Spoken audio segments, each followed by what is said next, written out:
Got mine as well. So welcome and thank you to everyone for joining us today. I'm Catherine Wygant Fawcett, Executive Director of the Institute for Family-Owned Business, affectionately known as Ifob or Ifob.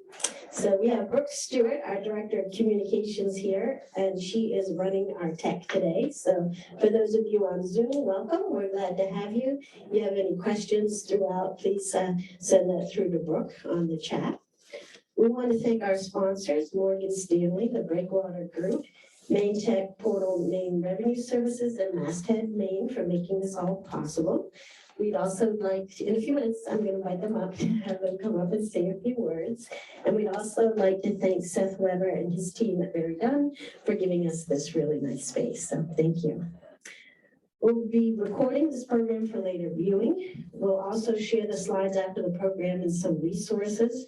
We want to make this an interactive program, so if you have any questions, please raise your hand. We'll deal with those in person, and then please send them over to Brooke in the chat.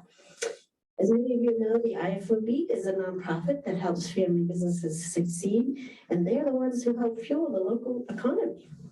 So we're offering over 50 programs, both online and hybrid, and some of you have seen my famous little chart that has these all here. I have it out front. Green is good, everybody can come, so please join us.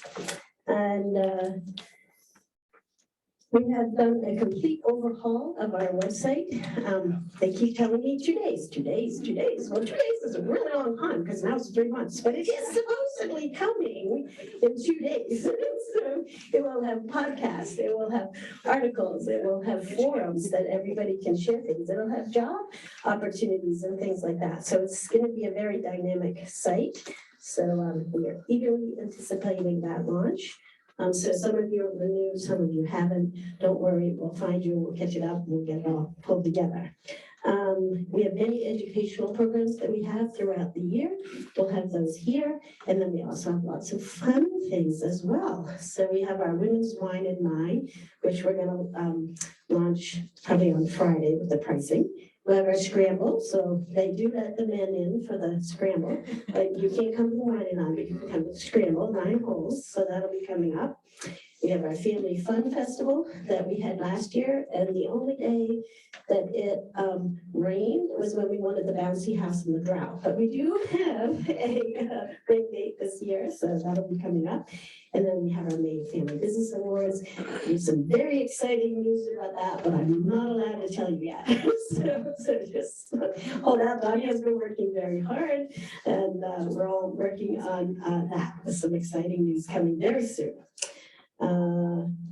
What else? Our programs are all open to all employees, all people, so please bring them. We'd love to have them. So today we're kicking off our first how-tos in our educational programs this year, how-tos recruitment and retention in a remote and live world. Who is actively recruiting now? Oh, good. They're all here. You're in the right spot. That's good. So we're Tani Alvarez, partner with Geraldina, here, one of our founding sponsors, and Mary O'Neill, the Workforce Development Director from the Retail Association of Maine, with our family business panelist, Roger Diffin, the General Manager of LLB's flagship store, and Danielle Hansen, the Chief Executive Officer of P&A Bookkeeping and Business Services. So Danielle does a lot of remote work or remote things, and Roger does remote in person and seasonal, so we're going to get lots of good information there. So our next program is Thursday, April 27th from 8 to 10 a.m. That'll be here and back in Zoom. We're going to do a panel on how-tos with the immigrant family businesses, and with Michael Moisho here today, who's going to be speaking on that with us. We'll also have Kareem Durdag, President and Chief Operating Officer of GWI, and founder and managing partner of the Indus Fund, and Jean Ardito, the President and CEO of Seaport Credit Union and the Indus Fund. So that'll be a good program. Towards the end of this program, we ask that you please fill out a quick survey. We do have some door prizes for you who are in person.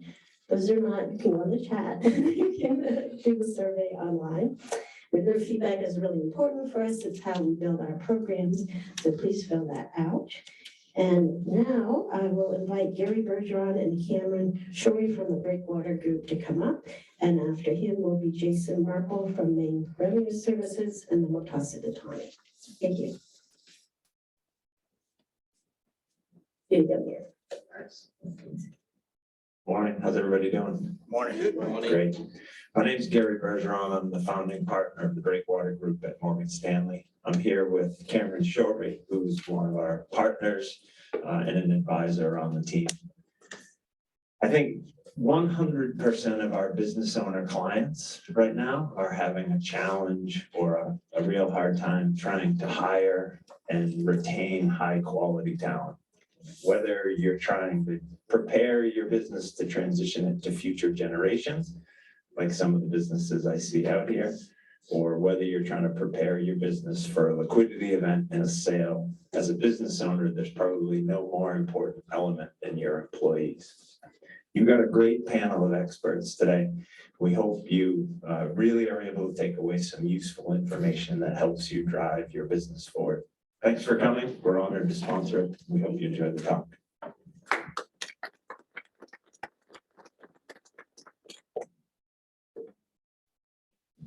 Hi, good morning, everyone. So my name is Jason Marble. I'm a tax examiner with the Maine Revenue Services. And I'm really grateful for this opportunity just to tell you a little bit more about the Maine Tax Portal. This is our new online system for filing and paying Maine taxes. So just to tell you a little bit about this is a multi-year modernization effort that we're doing at Maine Revenue Services. It's available for most businesses now that should already actually be using the portal to file and pay Maine taxes. So currently right now, the Maine Tax Portal is going to make it very convenient and efficient to be able to go online and file your taxes. The portal is actually replacing our existing online filing systems, such as iFile, EasyPay, and Weeders. Those systems will actually be deactivating for most businesses come May 31st, 2023. So therefore, we don't want businesses to wait. They should be using the Maine Tax Portal now to file and pay those taxes. So it's really easy to get started. All you need to do is create a username and a password on our website, and then you're ready to get started. So thank you all very much, and we hope you enjoy the program.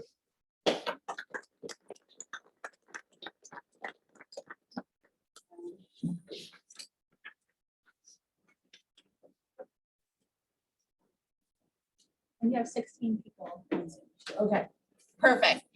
So we're gonna try not to use the mic. I think the panel feels comfortable with that, but if at any time people on Zoom can't hear us, just give a shout out and we'll raise our voice, or we'll begin using the microphone and we'll do a very MC kind of passing it around. As Catherine mentioned, I'm Tani Alvarez. I am excited to be joined by Roger, Mary, and Danielle. And this presentation has actually been 6 months in prep. And you probably are thinking to yourself, how much did you all have to talk about over the last 6 months, right? But let me bring you back to 6 months ago, right? And how much change we have experienced in that time, both from availability of individuals who are ready, willing, and able to work. And you're thinking to yourself, wait, Tani, I think we're still having problems finding those people, but also from engagement. How do we come out of COVID? And I like to say come out of COVID as opposed to continue to struggle through it, right? And talk to employees about remote work, if that is possible. How in industries where remote work is not possible, we engage people in person. For individuals and entities that are purely remote, what that looks like and how we engage those team members. And over the last 6 months, we've had some really wonderful discussions, and we're excited to talk to all of you today about employee engagement and how it relates to employee retention and recruitment, and how we can make sure that we're using concepts regarding employee engagement to successfully recruit and retain employees. So I'm going to turn it over to Mary to start us off. Thank you, Tony. So as Tony mentioned, we wanted to talk about employee engagement, and the big thing that I seem to hear from everyone, and I seem to be talking about in all my presentations, is the interview process is not what it used to be. It used to be the person that's coming in would be like, oh my God, I've got an interview, and they're going to be asking me all these questions. The roles have kind of turned. So an interview process isn't just a one-sided thing, it's actually two-sided. So that person on the other side of the table that you're interviewing, they're interviewing you. So they want to know, what's it going to be like for me to work for you? And what benefits can I bring, but what can you give back? So it's more, we have to look at things more of an equality of, give and take. And how do we actually bring our employees to that next level? This slide talks about what we're going to be diving into, the recruitment and interview process. How does everybody onboard and train? Training is very important, and open communication with your employees. What do you do? What is your guideline for your business? And how do you get the point across to your employees and let your employees give their feedback? How does that work? And then we'll talk about growth opportunities as well. So I'll toss it back to Tanya to talk about recruitment, and then we're going to let our panelists kind of go from each.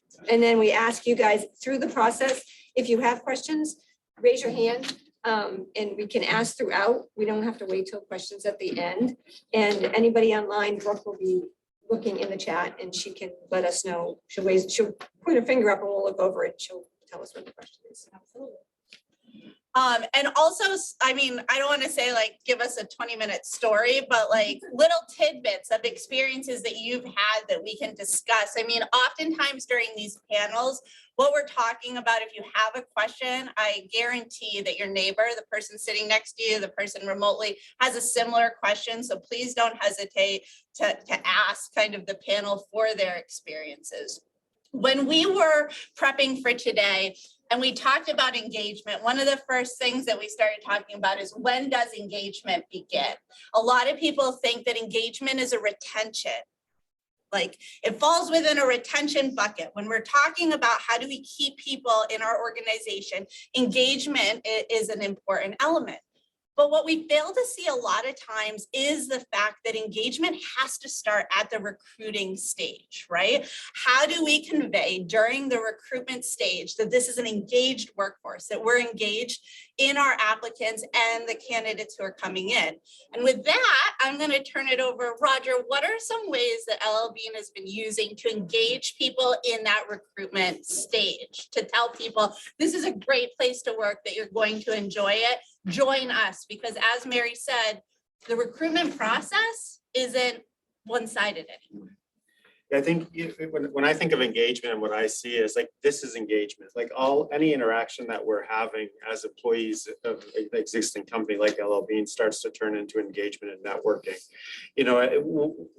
One of the things I think that we all would recognize is that loyalty to a company is failing a little bit. Like people are jumping ship more regularly than ever. So part of, I think, a conversation, even in a social environment like this, about what I love about the company, or like the people I work with, the values of the company, like that's where I would define engagement, even before recruiting. Like we're not trying to steal people into the company, but I glow when I talk about the company I work for and the people that work with me and for me. And I think that's really where engagement starts. Recruiting for us is, we do have a dedicated talent team that is constantly looking through the social media, our colleges, lots of college engagement, to hopefully start folks right out of school in a career path that works best for their interests. But again, I think what we would focus on more is our values as a company. Really sell that. If you're the right kind of person for LL Bean, there's success to be had, and getting you onto the right path, I think, is up to us then to figure out. I think we'll talk a little bit about that later. Thanks, Roger. Danielle, a very different business, a much smaller business. What are some avenues that you and your organization use from a recruitment standpoint to evidence that commitment and engagement? Yeah, so for us, we really, or at least since I've joined, I've started focusing on getting engagement from our current staff to be on board with the recruitment and hiring of new staff. And I think sometimes the upper echelons of a company make decisions on hiring without really talking to the people that you're hiring are going to be working with already existing in your company.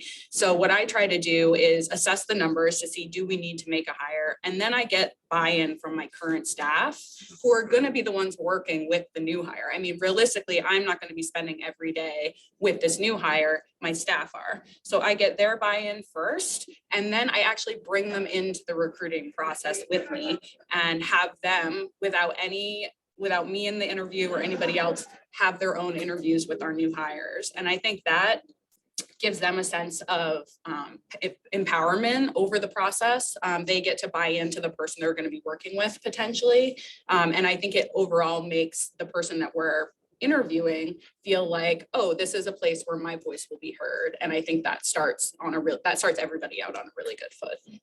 I think Danielle makes a really important point. How many times have you seen on social media, and I say social media because I feel like this is where all the griping occurs. My company just posted for my position. What does that mean? Right? Like next week, am I getting a pink slip? Are they like processing me out? Instead of having a conversation with the employees and saying, you're all doing great. We're excited to be adding to the team, like Danielle said, and getting that engagement. Instead, in the course of attempting to recruit people, you now potentially have pushed someone out the door, right? Mary, thoughts kind of what you're seeing and from other retailers and your experience as to this recruitment discussion and engaging people there. Very similar, like I mentioned, it's definitely in the process, but I have to just deflect to Roger for a minute because he has a great story. I love, you need to hear about what their interview process is because it's very unique. I mean, it's not like every business can do it, but it's an amazing example of how you can see people in action during an interview and watch and kind of get a feel for what's going to happen. So. Yeah, I would like to just add where we were talking about investing in your current employees to gain talent.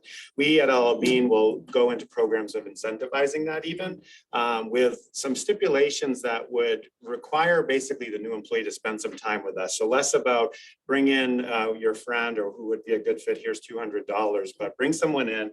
If they make it through the interview process and they last 3 months, you know, we do a bit of a payout. And if they work for seasonal, if you will, go that route. And then for more professional roles, we are very aggressive about tag-along spouses, if you will. So if we are bringing someone from another part of the country and we're relocating them, trying to support whoever their partner is in there as well. So to Mary's point, one of the things, so in the store environment, which I've been in the store for about 8 years, I spent 14 or so years in the corporate office. We in retail are trying to hire engaging people with great interpersonal communication skills. So we do group interviews. Pre-pandemic, and now this year we're going back to it. We'll bring up to 10 people into a room and we'll ask the same 4 questions of all of the individuals and they'll just go around and answer. And then we have them split into 2 teams and put together a tent. Which it's terrifying. Like imagine the poor person, if you're not an enthusiast about tenting and you're like, what? And it's not about can you put it together? It's more about how you work together. And you know, one of the things that LL Bean is really embracing in the last few years is meeting a customer where they are in the outdoors. So maybe they've never set up a tent. Great. 90% of our customers probably have never set up a tent. So it's really just about, do they stand back and just watch? Are they very vocal? Are they pushy? And you get to see all of that. So while it is not a formal question, it is one way that we try to engage how a human is, you know, and how they interact with others. Love that story. I hope that was the one you were looking for. That was exactly what I was looking for. Yeah. No, but I think that Roger makes an important point about, you know, culture. Like, who are you as an entity? As Roger mentioned, kind of, it's not about whether or not the tent can be put together, but it's whether or not you can be a member of a team, which depending on, you know, whether you're a large retail organization, you're a smaller service industry, kind of that team member and the necessity of that in, I think our current workforce is ever more important. So when we go from recruitment, and then we get into kind of how are we going to get those people in the door? Mary, what are some thoughts that you have as to effective ways that you're seeing retailers, but the public at large kind of attracting the best talent for their organization? And on the slide, we mentioned a few things. The Department of Labor, of course, has their main job link. They are doing a new site that probably, I think, will be launching towards the end of the year. But there's that option. But a lot of times people don't think of your education partners, depending on what business you're in. And now I just found out this morning from Danielle that you don't need a college degree to go into bookkeeping. that's the big push for the education partners is career development, career navigation, letting students at the lower levels, middle school, high school, letting them know ahead of time, what's out there. Because if you think about back 20, 30 years ago, the jobs back then were not the jobs that are now here. So things that I hear about jobs that I'm like, wow, I've never even heard of that position. It was never even a thing 20 years ago. So the opportunities for people are so vast and so wide. And I think maybe getting the word out at the lower level of the younger folks to get them intrigued at an early age is a great thing to do. Like L.O. Bean does, and I know TJ Maxx does it, and a lot of smaller businesses that are family owned have told me they do it too, employee referrals. Not just saying, oh, if you bring someone in and they work, you get $50. They have to stay for, 90 days, 60 days. But that's employee referrals are one of your best things. So especially for younger folks, if they say, I love my job, really? You love your job? Where do you work? I work at and we have open positions, and those, like, it's the same thing of, going to a restaurant or, going on vacation. You talk to friends, right, about what the best place to go. This is a great point of reference is employee referrals. And of course, everybody knows about Indeed. I don't really know if everybody uses Indeed. Sometimes it works, sometimes it doesn't. There's so many websites, so many algorithms out there. I'm not really sure which one is the best. But I think when it comes to finding the right people, it comes down to people and your connections. Yeah. I would just add, I think that we find more success with that interpersonal connection than we do with LinkedIn or Indeed and those, we do see, in fact, last couple of years, we had a harder time attracting professional talent versus seasonal or entry level. And no matter how much we boosted all of the social media applications, what we were finding is people just wanted to come to Maine. So they were seeking us out as an employer in Maine versus us sort of spending a bunch of money on trying to network and connect with them. So we luckily live in a great place where people want to move to at this point in time. So wrangling them and figuring out ways outside of maybe some of those more formal approaches to recruiting is going to be important. It will continue to be important. I think you also brought up education limitations. As I've matured in my professional career, like I am putting less weight on a piece of paper and degree and more weight on transferable skills with an interaction, depending of course on the role.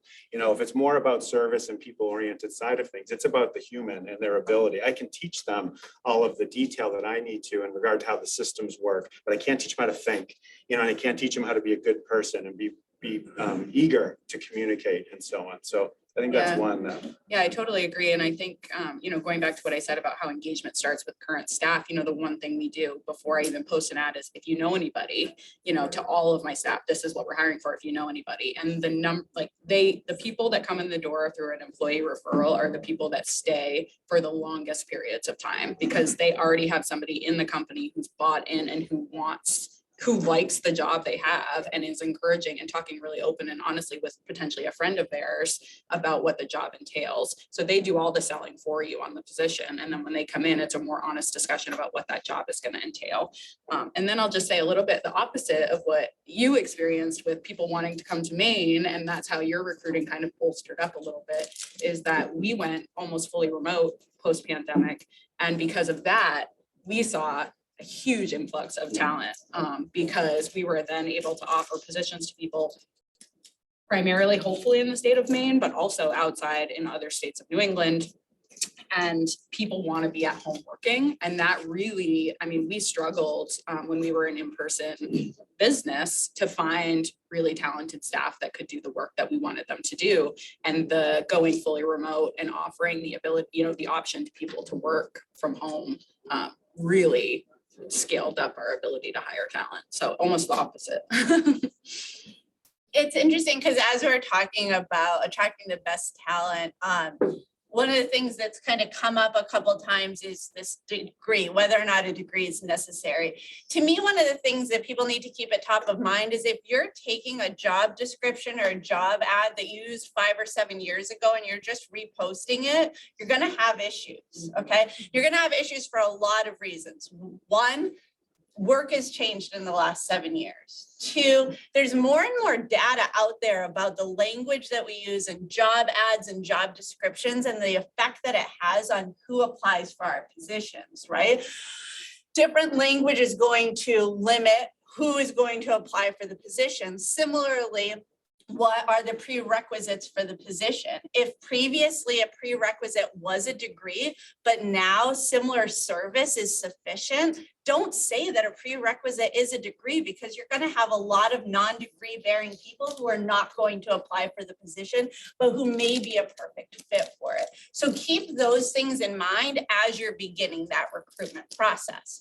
But everyone's going to be like, that's not you, Tawny. I always look at the sunshine, right, Catherine? It's never like black cloud of Tawny. It's like, what is the best thing that's going to happen? Sunshine, Tawny. We're going to get someone in for an interview, right? In our recruitment, we're going to find someone who fits our needs, and we're going to bring them in for an interview. Danielle, what are some things that you like to do in an interview process to evidence that engagement? Yeah, so I always, and this is, I'm sure, something I'm not going to be able to do forever, but right now, I am really focused on our culture and finding people first and foremost who fit the culture of our business. And we always say, we can train anyone to do what we do. We have the processes in place to be able to do that and the training in place. So their skills matter, obviously, but it's really a personality match. And so what I like to do first and foremost is my own phone screening of the candidate. That's really the only engagement I have with them personally, but it gives me a really good idea of who this person is without any, anyone else influencing my thoughts on it. So I get to kind of feel out their personality. I ask, yes, business questions, but I also ask for personal questions about their life. And then from there, I actually hand off the interview process to my staff. I have, the middle manager who's going to be managing them. I want them to engage in an interview. And then I want their entire team, some staff members from their team to also engage in that interview process. Again, so that they're buying into this person, but also I want the person that's being interviewed to be able to sit down with people who do this job every day and hear what it is actually like. And I don't tell my staff to hold back. I say, talk about the good, talk about the bad, talk about our tax season and how we have to work long hours, talk about how you have to record your time by the minute, and that's a challenge. I don't hide the ball, because I think if you do, you get staff in who are then disappointed and resentful because they weren't made aware of some of the more challenging aspects of the job. So I talk up the fact that we're a wonderful company, all our benefits, all of that. But then I tell my staff, lay out how many extra hours of overtime you work, and see if that's something they're going to be willing to commit to, because I want them to have a really clear picture of what they're getting into. Roger, I know we've talked a little bit about kind of further in the interview process, but what does that initial kind of interview process look like for your team as you're, especially as we near, I'm sure, the holidays, when you have an influx of hiring? What does that kind of process look like? Yeah, so again, I have two views. One is our seasonal employment, entry level roles, and the other is more the professional. So for the seasonal employment, we're actually seeing an interesting change this spring where there's more folks in the pipeline than we've seen in the last 3 years. So we are back to a place where we can be a little bit more picky as we make some of those decisions, which is why we'll lean back into the tent building. So I may have been premature with my earlier story, but we have a robust website pointing not only rehires but new hires to the process through the website, where we do an initial screening based on the need of our particular side of the business. So if you think of the one operational area of LL Bean, we also have the distribution center and manufacturing, and then phones, which is 100% remote. So that system is helping direct candidates to the right business based on their interests and availability and so on. And then once that comes to us, we also do a phone screen, which I think is incredibly important. More about, let me tell you about the role, you tell me about you, answer any questions before we move any further, spend any more time. Is this going to make sense? And then we bring, for the more of the seasonal roles, we will bring them in as a group. In that moment, we are making a decision and making an offer. or a decline. Like they're coming in, and it's weird because they're with 10 other people and they don't really get it. But by the time that they leave within an hour and a half, they know they have a position and we've put them in the books and they're onboarded, or they're not. So I think that that's helpful. Like we're not holding back and delaying decision points. And then for the leadership positions and the more professional formal positions, we'll go through an interview segment like you're describing to make sure that that's a cultural fit. And my favorite question in the interview is when all the formal questions are done, it's like, what are you doing this weekend? So talk about culture. Like, I want to know, is it like, oh, you know, I'm going to do, watch the entire Better Call Saul and that, or are they, yeah, we're heading to the White Mountains, you know, we're going to hike a little bit. Either one can be an okay answer. Like, you don't have to be an elitist to work for us. But it just gives you a connection with the human that is in a different way. No, I think that's so important. I mean, Mary, you deal with a lot of businesses. What else are you seeing in the interview process to evidence kind of an engagement culture? I think the struggles that I've heard for most of the businesses when it comes to the interview process is because of COVID, and it was starting to happen a little, probably because of social media in the beginning with the phones and stuff, that the younger generation, they're lacking soft skills. So that phone call, you know, to set up the interview, you know, could literally, I've been there on that other end of, you know, I'd like to set up an interview for you to come in and, you know, for this position. Yep. Okay, are you available? Yep. And you're like, oh, no, I don't really know if I want this person to come in. So that phone interview actually could be, unfortunately, a tipping point. But it is important, you know, if you have an application process that, you know, can that person actually complete the application? If you have an online application and you download it and you print it off and, you know, all of these required fields and half of them are done, you know, do you say to yourself, do I want to hire someone just to fill a space? Or if they can't fill out a 2-page application, how are they out for direction? So I think those are challenges that are still there. And I'm hoping that they get better through education and through, you know, a learning curve of people wanting to work. Love Danielle's idea of bringing in someone on the same level for the interview. That's a great idea. I never really thought about it because then, you know, it almost lowers the intimidation level, depending on what, of course, it all depends on what your business is. But if you're interviewing someone and you have someone else who's been in that role, say 3 to 5 years, they love their job, you know, they might not be in that interview process for the whole time, but just bring them in for a few minutes, introduce them, have them chat, you know, what is it that you do, that type of thing. Maybe give them a tour of your business, right, either before the interview or after the interview. There's so many different ways now that you can engage them at the interview level that I think is crucial moving forward, because it's a whole new game now on how we hire people. Daniel, one of the things that you mentioned is hiring from a broader region than just the locality in which you operate.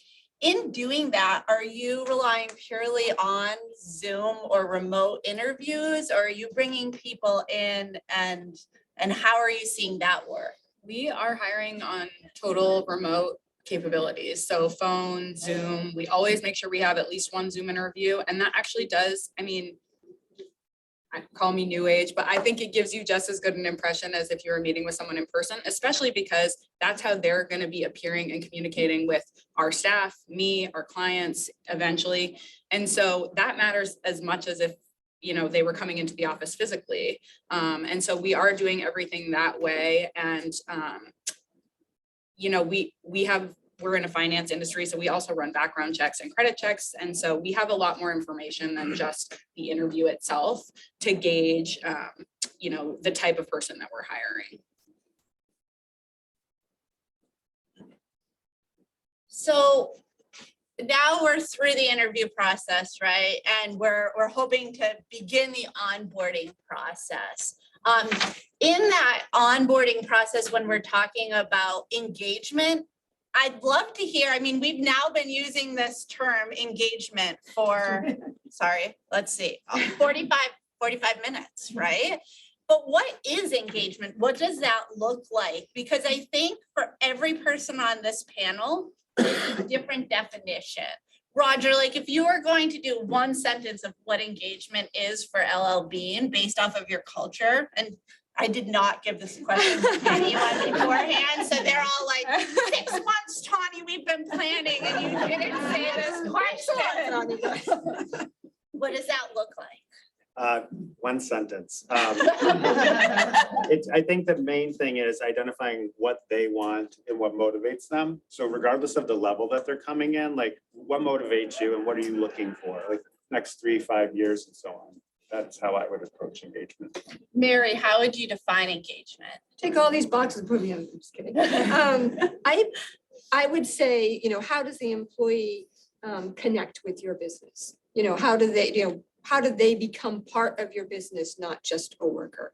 I guess in one sentence, that would be how I. Gosh, this is an impossible question, so thank you, Tommy. No, I think there are so many things, but the one I think is like, what are their goals? And use that to engage them moving forward, but that's the number one question you have to ask.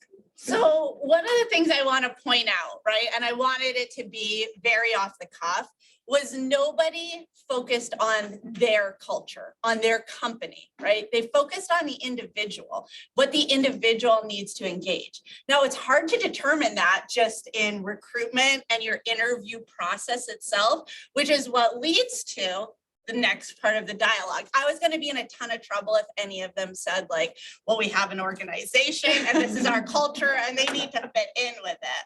But Mary, when we're talking about engagement, what are some things that you're seeing as drivers of employee engagement? What I'm hearing a lot from people that are in either hiring new people or even people that they have on board now, they want to become part of your culture. They want to know that their voice is heard. They don't want to just know that they punch a clock, they come in, they do their shift and they leave. If they could be speaking with one of your customers and the customer might say, how come you guys never do, XYZ?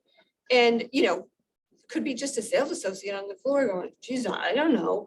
But how powerful is it for that sales associate to have the ability to go to their manager and say, we had a customer that had this great idea and I think we could do it. And let them be open to some really great ideas and then have them go home at night and say, wow, they actually listened to me and I was able to make a change. And because that customer came to me, we now do it this way. So I think it's about belonging and becoming, part of a team and that that you're making a difference. Before it used to be you just went to work and you got a paycheck and then you spent the paycheck and you did fun stuff. Now it's like, I think the next generation wants more. They want to be inclusive of the entire thing. They don't want it to necessarily be just a paycheck. I'll just add, I think I have sort of a policy with my staff. I never say no. So if they come to me with an idea, I don't ever say, no, that's not going to work, or no, we're not going to do that. I assess it. And even in the moment, if it's not something I can address, I come back to them and I say, hey, let's develop that. Let's think about it. And I bring them into the process of their idea. And I think I've gotten better ideas from my staff than I've ever come up with on my own. And so I think that is a huge driver of engagement personally. No, and I think that leads very nicely to like, what does onboarding and training look like? I mean, how do you create a culture, Danielle, where from the onboarding process, employees know that they can come to you? I mean, so many entities say, we have an open door policy. And if your organization does exit interviews, how many times have you had someone say, you may say you have an open door policy, but the doors are always shut? If you hear that from someone who's leaving your organization, are you saying that's a them problem or it's an us problem? Because if you're saying it's a them problem, it truly is still a you problem because their perception was that the doors weren't open. So how can you work to change their perception to understand that the door is open? So how, Danielle, have you created a culture that allows people to know Danielle says she's open to ideas and she's not going to say no, but that's not really the truth. How do they know that you mean it? Yeah. Well, follow through is like the number one answer to that question. But also I think, empathy and human connection are just crucial this day and age. I have worked for big, giant companies where I felt the closed door policy was the close, it didn't, open door didn't exist. It meant closed door. And I've worked for smaller entities where there has been empathy and human connection. And so one of my goals, and actually it's, my mother started our business, and the one thing she said to me is like, your employees, it's always important to make a personal connection with your employees. So I actually go out of my way, and I have the benefit of a small company. I'm sure this isn't something that Roger would be able to do super easily. But I pick up the phone like once a month. I try to contact every single one of my employees and have a personal conversation with them where I am not talking about work. It was easier to do that in the office, a lot less easy to do it now that we're all remote. But I just pick up the phone and say, hey, how you doing? What are you doing this weekend? And I just make sure that I am accessible, not as a CEO, but just as a person.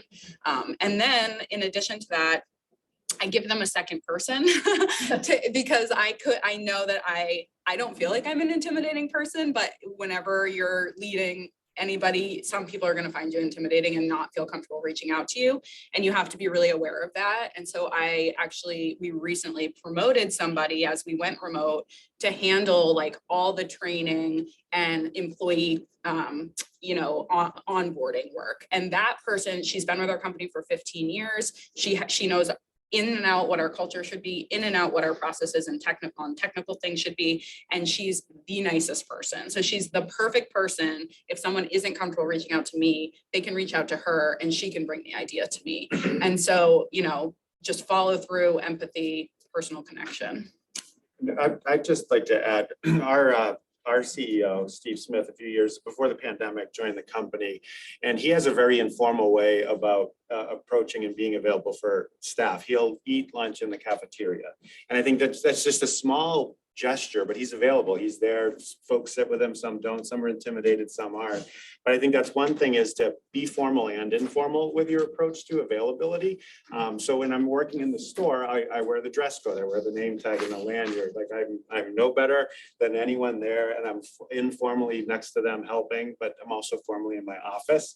And in the formal side, I'll approach it as a skip level. So I'll skip my leader and go directly to the sub leaders there to try to give them at least some face time. Some people will take the opportunity and give direct feedback, and then not there, I'm accountable. And some are just intimidated along the way. But those two, I think I would split it into two ways: informal and formal. I think kind of generally one of the things that I hear, There's a question. oh yes, sorry for, no. I'm not sure. You guys forget about it. So the question here in chat is, how do you integrate new culture with old culture in a work environment? Offering a great culture to a younger employee is very important, but a more senior employee may not feel it is. I don't know how you want to, maybe that's for, I would say slowly.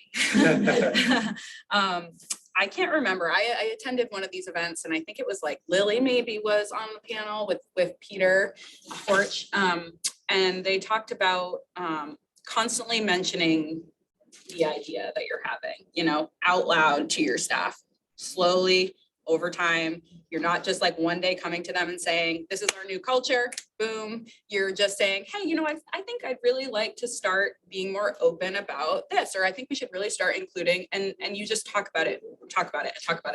Nothing should be a secret to your staff, except maybe your finances. But other than that, it's like, you really, as open and honest as you can be with your staff, I think you're going to eventually win people over. And we, from a business, I can speak personally on this. We have a lot of tenured staff who like to do things on paper, in office, and we went to be fully remote, essentially. We've got still about 5 people in office because we have some clients that are also old school and want to come in, but we had to convince people that this could work, that this is going to be a part of our new culture.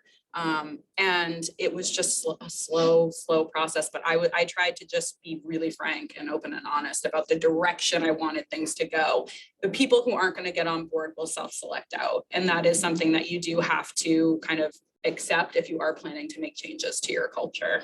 And if I could add, we have the benefit of having kind of I don't want to say revolving door in a negative way, but we constantly have new talent coming in. So you're assessing potential there. And I think to your point, it's talking about what our initiatives are and our goals and behaviors we want to see, and then managing to that. Less about tenure while tenure is important, like what are we focused on? And then what I've observed is a younger generation or someone new to the industry, they're gonna absorb those behaviors maybe sooner than your tenured guide, as we call them, our staff, and that all of a sudden starts to put that tenured person on an island if they're not delivering to the same result. And I just, the elephant in the room is if the tenured person is dragging your culture down or the rest of your team, it's on you to performance manage them either up or out, or else you're going to alienate all of that other new great talent. That's one of the hardest things with the change management of a tenured employee, and it's very important. Yeah.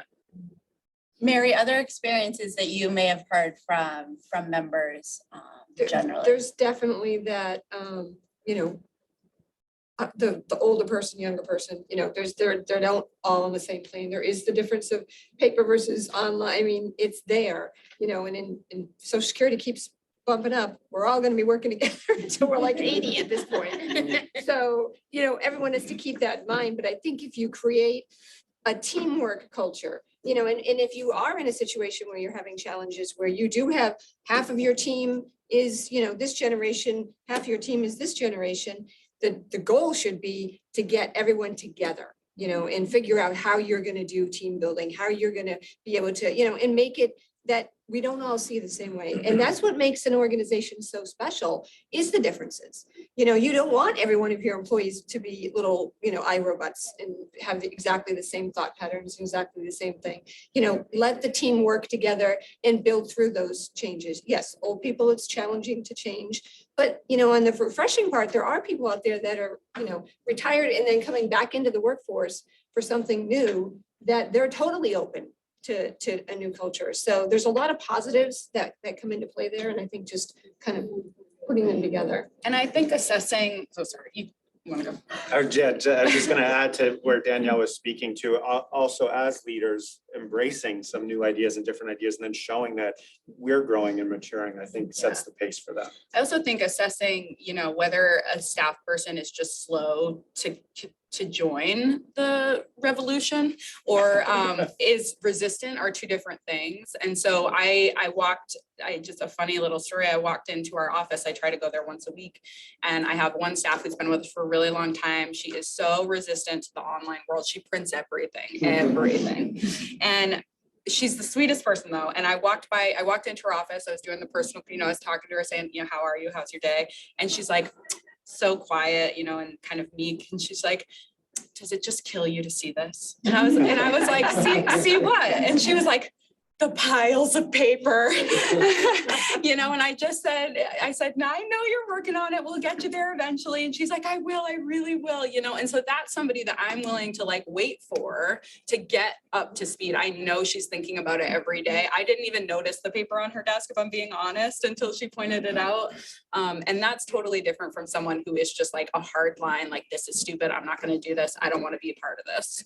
And that's sometimes a tough thing to suss out. I think it's the skill and will component of that. The will, you're not going to change as much, but if it's somebody that just isn't used to the digital age or working with someone remotely and feeling maybe like the remote person isn't doing as good of a job because you're not physically seeing them work so hard and sweating, I think that's up to us also as leaders to bring them along, to give them the fighting chance. And it could take longer and invest longer, of course, in your tenured staff. But, we certainly don't want to alienate that new generation or somebody new to the culture, especially if you're trying to change it. And the flagship store at LL Bean, if you haven't been in there lately, we're under construction. So to tell my 40-year footwear guide that we're moving footwear, like I noticed it. there's no skill involved. It's just like, how's the customer going to find me? What I find more often than not is the individual is embracing their customer more than themselves in change, whatever that customer may be. For me, it's easy. It's a customer coming in the door, but we also have to assume good intent with our tenured staff as well. Right. So now that's taking it and flipping it. How do you balance a founder with old culture and a team all focused on driving to the new?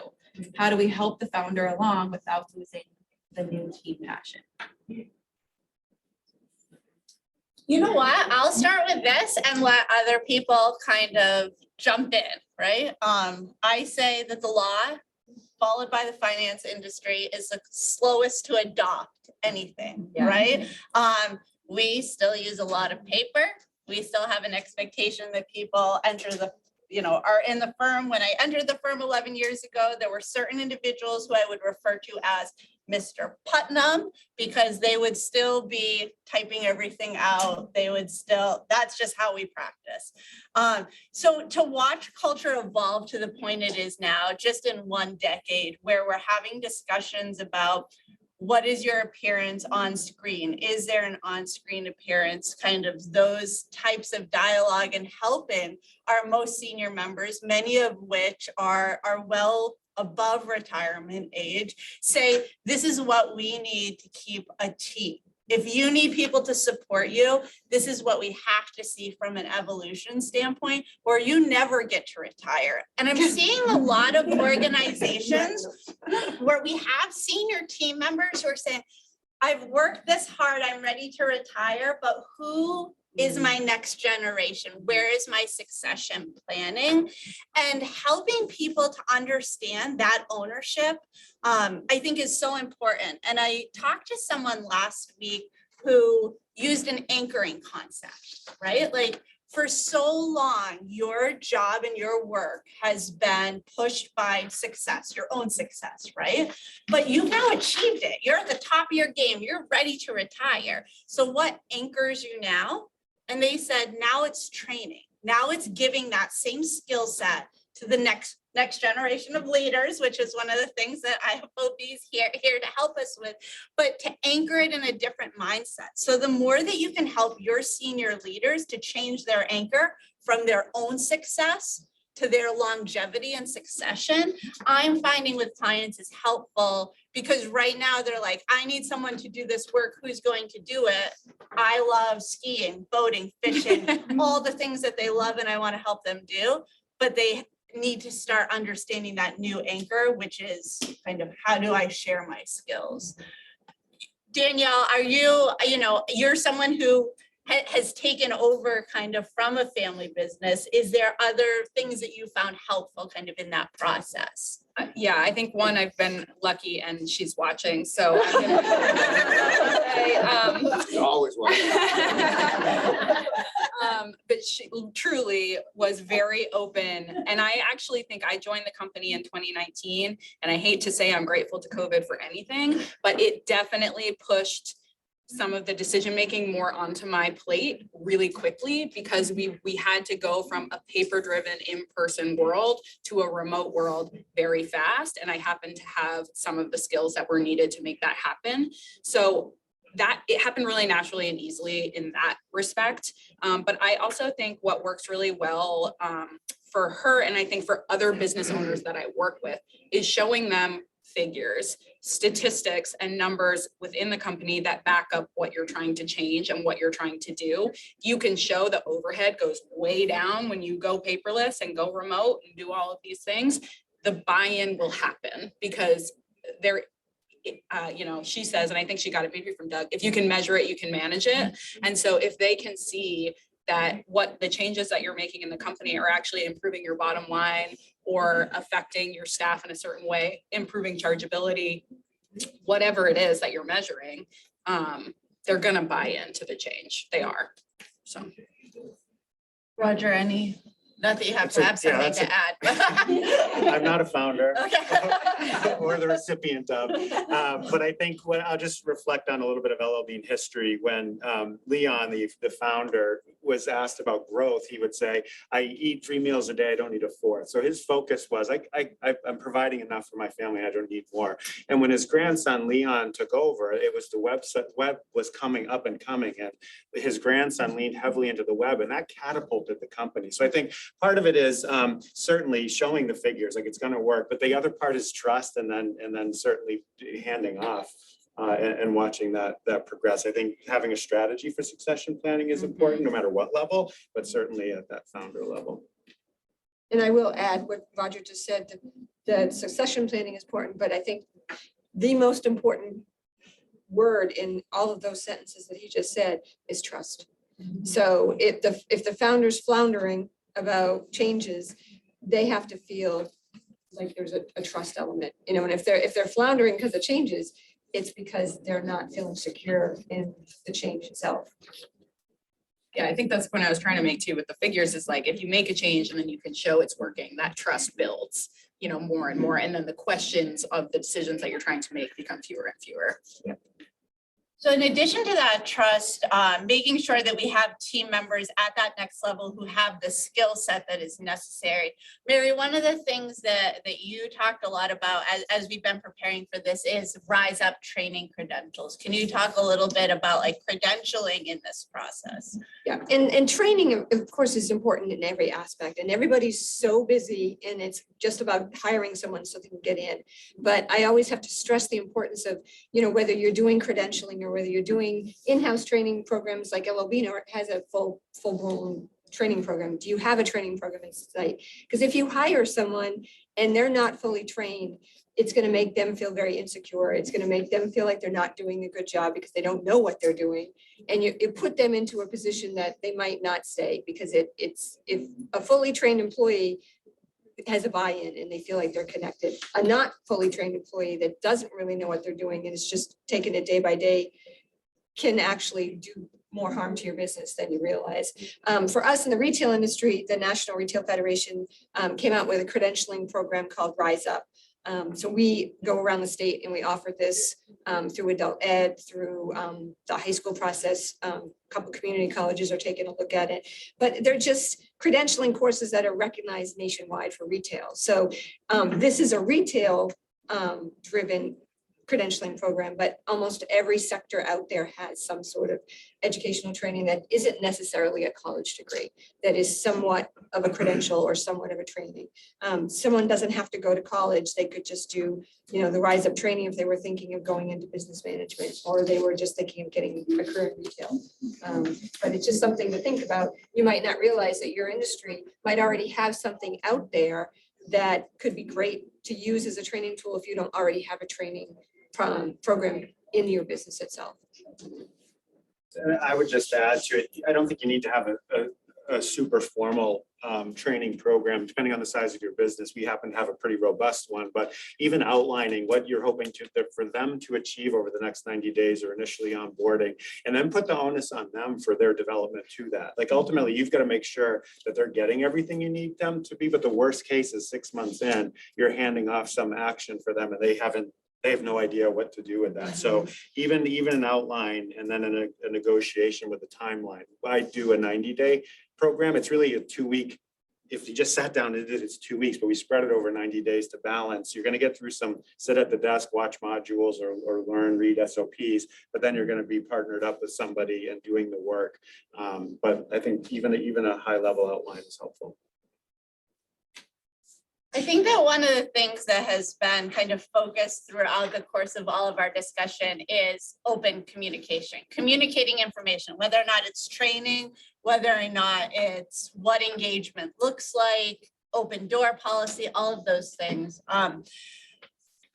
We're at a time and a place in my mind where we're talking about authenticity and wanting employees to bring their whole self to work and be authentic. But we're also at a time where we have different generations in the workforce, some who may, in some people's opinion, overshare, and some who undershare. When we're talking about communication, how do we integrate all of that to be engaging for everyone? So bringing your authentic self to work, where you have some people who are like, my home life is my home life, my work life is my work life, and everything else kind of, it falls in its own bucket and you don't need to know about it, right? Anyone have experience as to how they engage people who are coming at it from those different standpoints?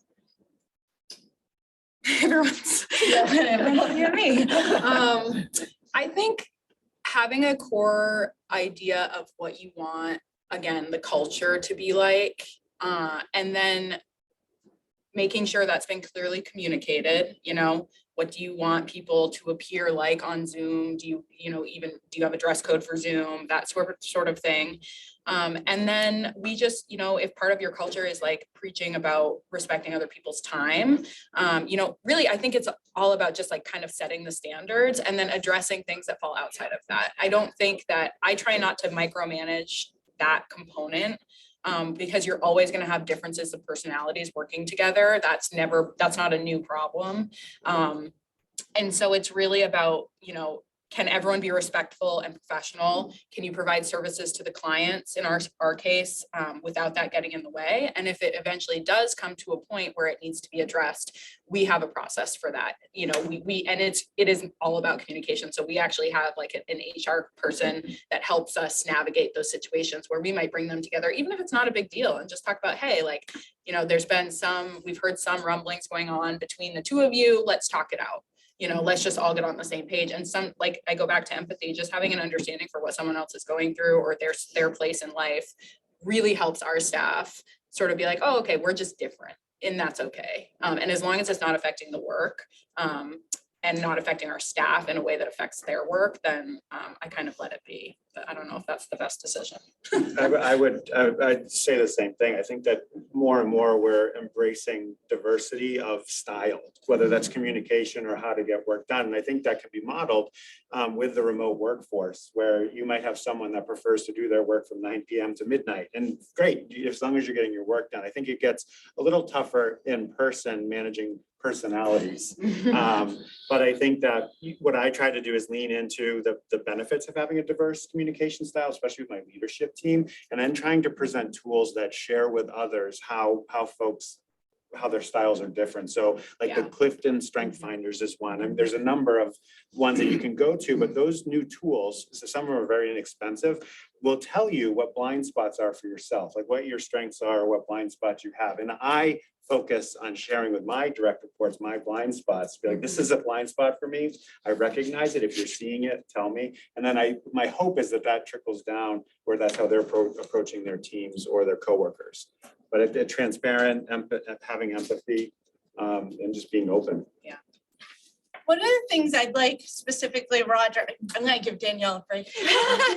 Roger, specifically to hear from you is, in a retail environment, I think traditionally we've always said the customer is always right. And not to say LL Bean is changing that philosophy in any way, not making generalized statements, but we're at this place where in order to retain employees, right, giving them some autonomy to make sure that they're treated with respect, that they don't leave every day just completely drained because they weren't respected at work, nasty language was used by customers, those type of concerns that we may have.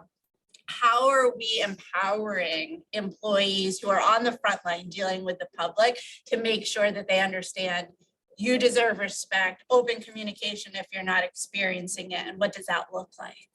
I think we empower them, you use that word, and I think that's important. So they can go ahead and make a decision on their own, and we will back them up.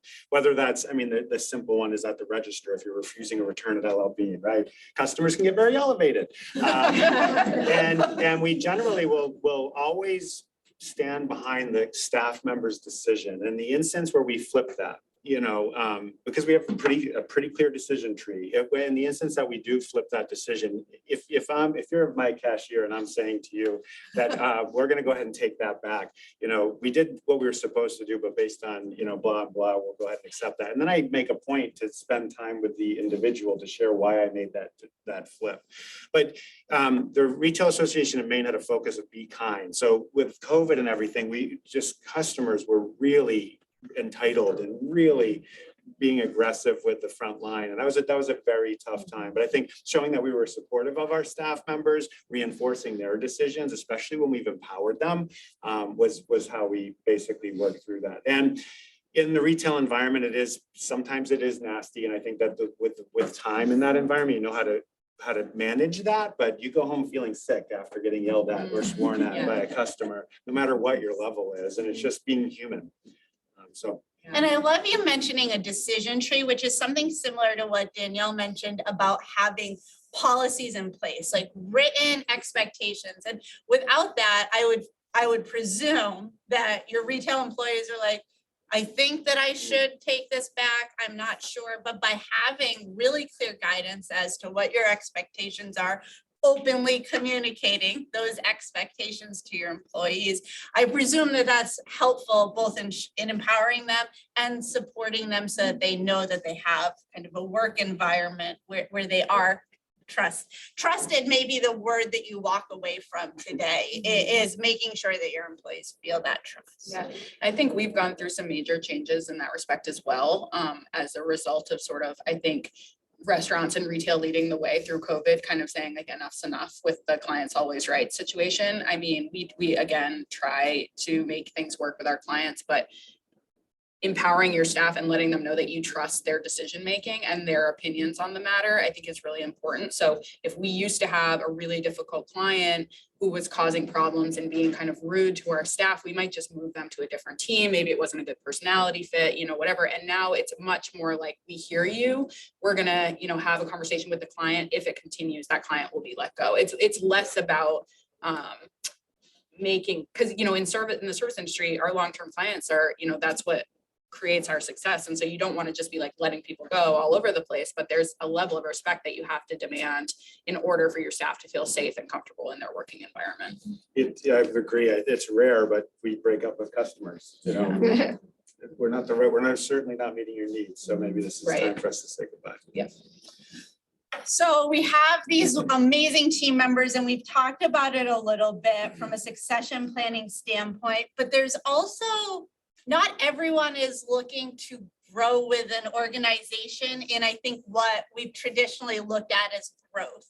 How do we have conversations and engage employees to stay with us and grow in the way that they feel most comfortable?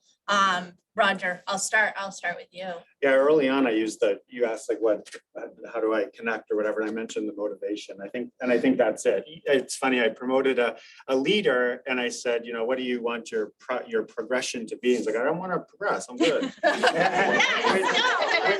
It's fine, you know, and you want a lot, you know, you don't want to have blockers for people not to pass them, but you need your folks. And so then I changed my language on that to how do you want to progress as an individual? Maybe not level, but just, you know, if you're leading this segment of the team, like what's your next step? What's your development plan?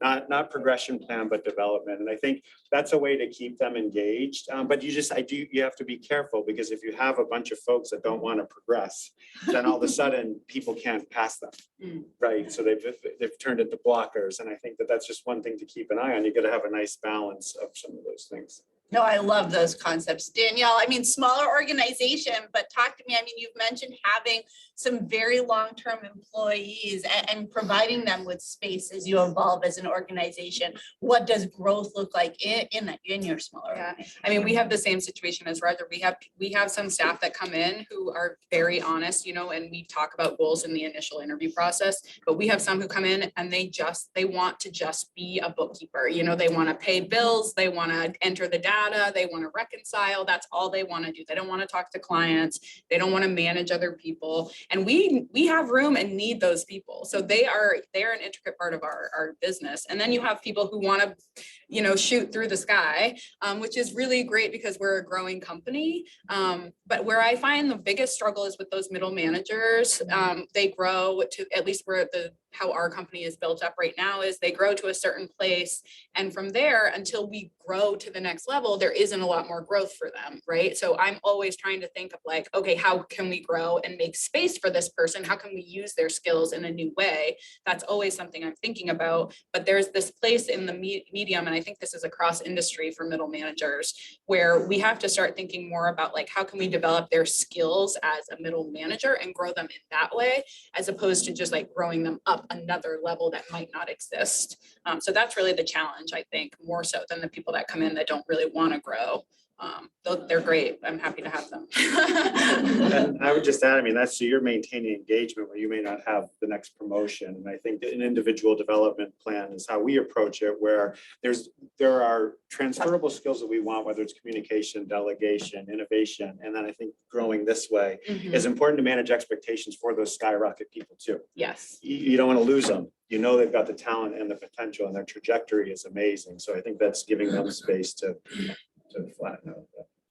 Mary, thoughts as to what you've seen some other organizations do from this standpoint? I think there are lots of organizations that they need, like Roger said, they need that rock foundation of that sales associate that's never wanted to be anything but, and they've been there for 25, 30 years.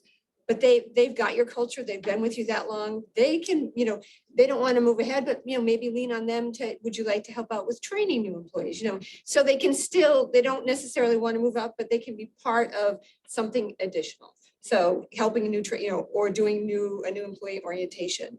And then during the review process, going back to open communication, make sure that during the review process, they know you should never have an employee go into a review process and be totally blown out of the water, like, what? I did what? That employee should be fully prepared. By the time they get into their review, there shouldn't be any surprises.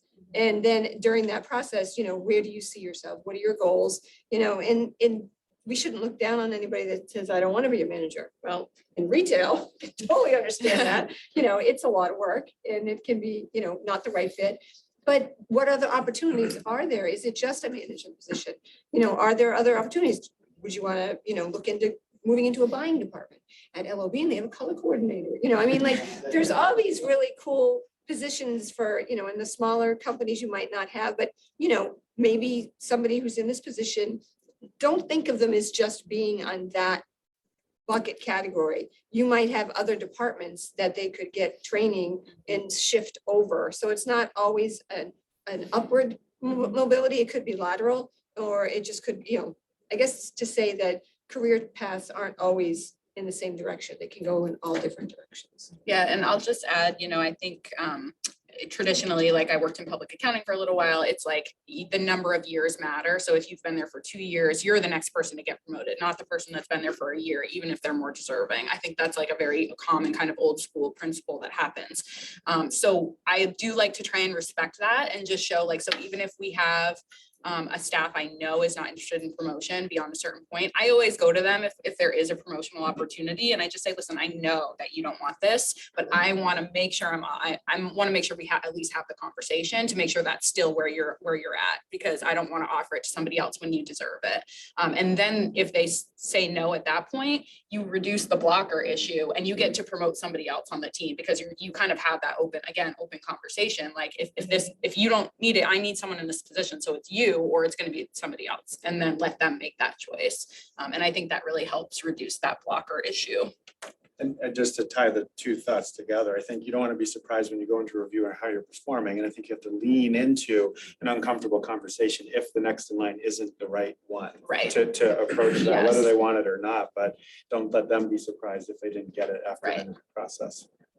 It takes leadership courage. It's one of the biggest challenges I would say in our organization is people stepping away from the comfort of like, oh, you're next in line, and really leaning into behaviors and potential and making potential as valuable as answering an interview question. Mm-hmm. Mary, when we talk about engagement, one of the things that we also keep at top of mind is like, how do we do it, right? Like, how do we evidence it, not just through our actions, but how do we communicate to the outside world, or really kind of what's that starting point? One of the, you have this slide about what does the company offer the employee. Talk to me about inner company communications. One of the things Danielle mentioned was kind of a nonlinear track and moving from one department to another. Kind of what does that look like, and how do you make sure that your team or your organization has that culture? Well, of course, depending on the size of your business, with very small versus very big, there's a lot of depth of communication. With a larger organization, do you have a company, newsletter that talks about, positions that are upcoming or new positions that they might be creating, keeping them engaged that way. Although I know Kittery Trading Post had some really cool committees. So they had one committee that was called the Health Committee. So it was, like a group of 7 of the employees, and then their job was to make sure that everybody was eating healthy and, having healthy attitudes and all of this stuff. And then there was a safety committee, make sure that stuff on the floor wasn't, where employees could trip or, just little things like that. But when you form those small committees and you have someone create the newsletter, you engage employees in any way you can to do little different parts. It might just be a little role, but it makes each person feel like they've got a role in the bigger picture. And we know the term work-life balance is like, if I hear that one more time, it's like, it was redundant everywhere you hear work-life balance. What does that really mean?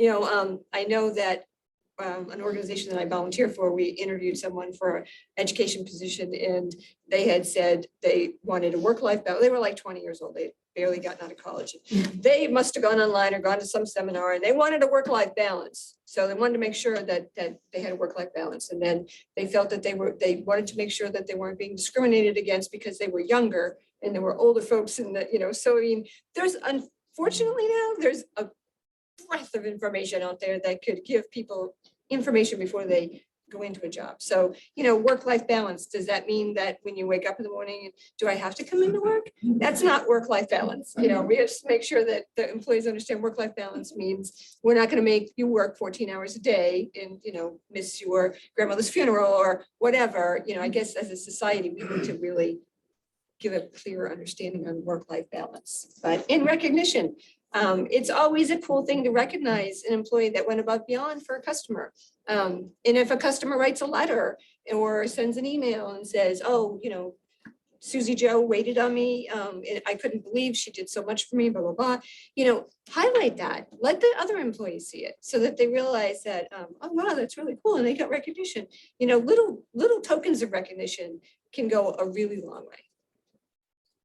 I would, you got to find ways to differentiate also, especially as you're trying to draw talent. So some of the benefits, some of that stuff's getting pretty normal and what you expect. So some of the things that LL Bean does is when I'm talking to someone or networking, it's really speaking to LL Bean offers what's called Rangeley camps. And it's a set of 7 camps on Rangeley Lake that you put in for a lottery for, or the employee store, like these just not non-traditional benefits that might move somebody to coming on board. Once they're on board, I think you mentioned a couple of great ones, Mary, but recognition anywhere you can, just recognizing behaviors or customer comments or achievements and results, I think is a big piece of that. Well, I'd like to thank the whole panel for everything. We have time for one question. I hope 4 hands don't shoot up and I have to choose. If no one's hand shoots up, that's okay too. But any questions before we finish up? Yeah. I have 2. Yes, it's one person and I don't have to choose. Well, my first question is, what's your favorite interview question? To Roger and Danielle. What's your favorite? My favorite question, but I love to find out what others. So mine is, I do love the one, what are you doing this weekend? But the one that I ask consistently as a formal question is, what's your favorite retail experience? Meaning, where do you go that moves you the most, both emotionally or from a service perspective? And then I ask, what's your least favorite? And it doesn't matter if it's a gas station, a coffee shop, or another retailer, but it just speaks to an experience. I start every interview with, so why don't you start by telling me a little bit about yourself? And I think it is such an enlightening question because I don't give them any context. It is open-ended. They can tell me whatever they want. And it gives you so much information because I've had somebody talk for 15 minutes about every aspect of their personal life. And I've had someone, give me the cliff notes of their resume. So it can go from, and I personally think it tells you a ton about that person's personality, which is usually what I'm trying to assess in that interview. And I will add the one question I used to ask in interviews, the old one was, what are your strengths? What do you think your weaknesses are? Well, I would change it and I would say, I'd look at the reference that the person gave me and I'd say, if I called up, John Smith, what would he tell me he thinks your greatest attribute is? I get the deer in the headlights. for about 30 seconds and then they had to process it because that's not the way the questions used to being asked. So, but it's interesting because it puts them in a position of having to not judge themselves, but to kind of see themselves through someone else's eyes. So we have one that's similar of what were your employees, what would they say about you? So it's regardless of who you said will say a good thing or your boss, like what would the people that work for you say? So I like that one. My other part was just about employee benefits and like what are probably the most attractive employee benefits that you I want to go offer. to your store. And I obviously being, I'm like, oh, aside from like the discount, obviously, it's probably like a favorite, but are there any ones that you think employers really need to be offering right now? I think for an entry-level seasonal role, I think the benefit that we push a lot is the employee store access, so certainly the discount, but then access to the employee store. And I think for more formal leadership roles, it's the discretionary bonus. And we just announced we paid another one out. The access to some of those camps, you know, you can get them for a week for $75 on a lake. Like those are pretty awesome. That's awesome. Can I get an application? How many people want applications? I don't work anywhere nearly as fun as I can't offer those things. But I think health insurance, practically speaking, is huge. Yeah. The number of people that don't accept jobs because they don't offer health insurance, I think is probably the number one reason people wouldn't accept a job. And it's getting, Not on the panel, but Morgan Stanley's a big firm. One of the benefits Morgan Stanley recently added that has been huge is access to a company called Second MD, where employees can go free of charge and get a second opinion from an expert anywhere in the country. You have a specific issue, and then they connect you to who that expert is specific. and also we've just started to introduce being some benefits that are maybe non-traditional, like elder care support or paternity and maternity Yeah, leaves, that like was my really next leaning question. into. Yeah. And childcare, like that's one I think we're Yeah. looking at heavily now is, you know, companies, I remember my mother worked in this building and they had daycare here. So I would daycare here. That went away though, but it's starting to get to this place where, you know, young parents in the workforce are looking for benefits like that. Like, I don't know if any of you have an infant or getting into preschool, but it's years worth of a wait to get into some of that. So I think we as companies have to start looking at some of those other challenges that the employer. Thank you all so very much for your attention. Roger, Mary, Danielle, thank you for all of this enlightening kind of information and sharing your experiences with everyone.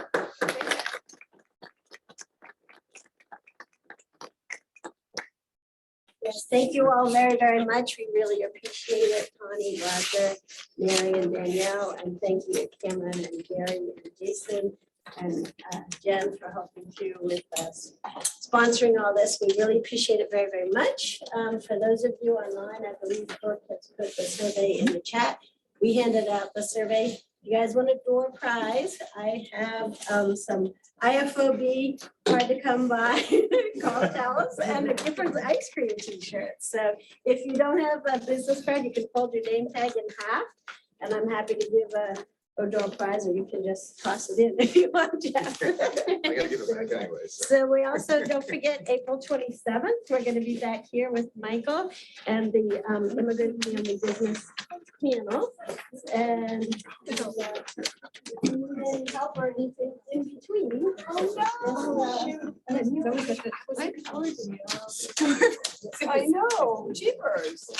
I'm gonna go fill out an application. I'm gonna go get a house on Lake. Oh, yeah, my friend works there. And Yeah. it's like so much fun.